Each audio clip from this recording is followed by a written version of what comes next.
Hello, traders. Today is Friday, June 20th, and this is my analysis for the Aussie US dollar.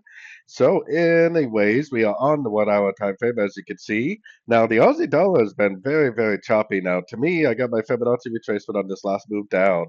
I still think it would make more sense for this to potentially go down, but the problem with that is the daily time frame has definitely still not even made an engulfing move down.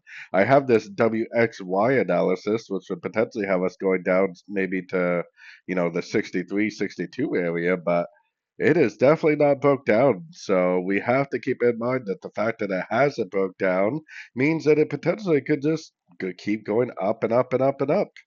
Now, I have my Fibonacci retracement on here. I personally am only looking for long, so I'm not taking this short.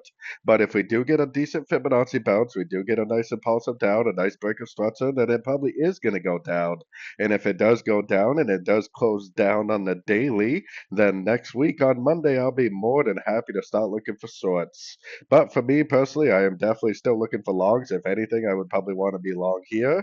I would probably want to be long here. I personally definitely wouldn't want to be trying to go short because the trend is still up on all the higher time frames.